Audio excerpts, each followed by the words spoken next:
J'ouvre les yeux et je sens qu'il y a quelqu'un derrière moi et je sens des mouvements au niveau de mon.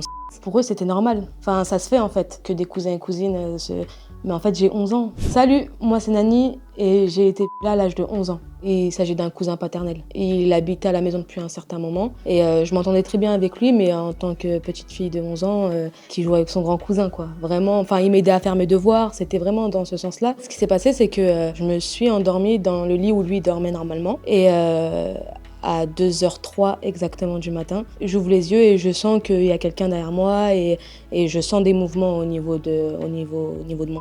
Et je sens son souffle qui glisse dans mon cou. Enfin, c'est comme si je me rappelle depuis. Enfin, j'ai toutes les images. Pendant quelques secondes, en fait, tu sais pas quoi faire, t'es bloqué, t'es pétrifié, tu sais pas s'il faut que tu cries, il faut que t'ailles réveiller quelqu'un, si tu dois te lever, si tu dois pas te lever. Pour moi, ça m'a paru une éternité. Et là, je me suis assise, en fait, et j'ai allumé ma montre et j'ai vu qu'il était 2h03. Je me suis levée, je suis sortie de la chambre, je suis partie dans le frigo, j'ai ouvert le frigo, j'ai regardé.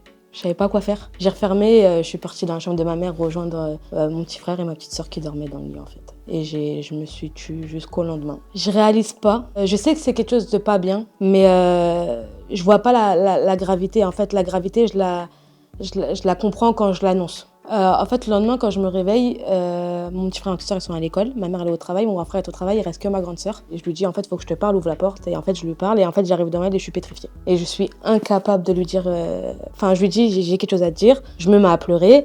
Elle s'énerve, elle me menace. En gros, elle parle, sinon je vais te casser tes dents parce qu'il y a quelque chose qui va pas. Et j'y arrive pas et je la regarde et je lui dis en fait, est-ce que je peux l'écrire? Et en fait, c'est sorti par écrit. Elle m'a demandé si c'était vrai. Elle m'a dit que c'était très grave, que fallait que je sois bien sûre de ce qui s'était passé. Elle m'a vraiment mis en alerte sur ça, que c'est pas un truc sur quoi on jouait et tout. Donc en fait, je lui ai dit que non, que j'étais sûre. Et en fait, son réflexe, ça a pas été d'appeler ma mère, ça a été d'appeler mon grand frère, qui lui a appelé ma mère. Et puis après, ils sont arrivés à la maison et tout a commencé. En fait, moi, j'étais pétrifiée. Franchement, j'étais recroquevillée sur moi-même. Je savais plus quoi faire. J'ai capté la gravité, en fait. Et je me suis dit, waouh, ça va loin.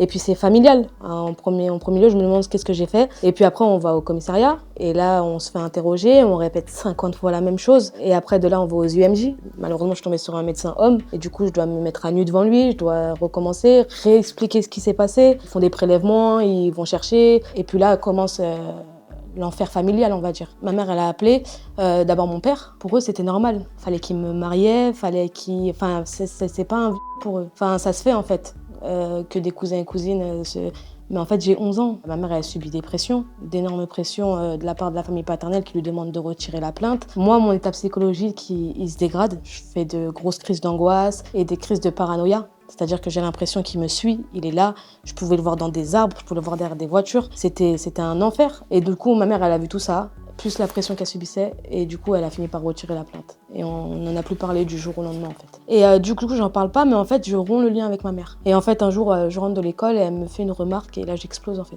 Je lui dis, en fait, que j'ai jamais oublié, que je lui en veux, que elle avait pas le droit, en fait, tout simplement. On m'a expliqué qu'en fait, qu'à partir de mes 18 ans, il y a possibilité de la réouverture de l'enquête. On a été mis au courant qu'apparemment, ma mère s'était retirée de la plainte, mais le procureur avait décidé de lui poursuivre l'enquête. Et en juillet 2022, donc avec une personne proche de moi qui me propose d'aller voir un avocat, on va voir un avocat et on lance les poursuites de recherche de ce dossier. Elle est partie au tribunal, cette enquête, elle est partie exactement le 3 octobre 2008 de Bobigny vers Nanterre, au TPE, donc tribunal pour enfants. Donc du coup, mon avocat lance un courrier d'abord au procureur de Bobigny. On a un autre qui nous dit, un nouveau mail qui nous dit que c'est parti à Nanterre.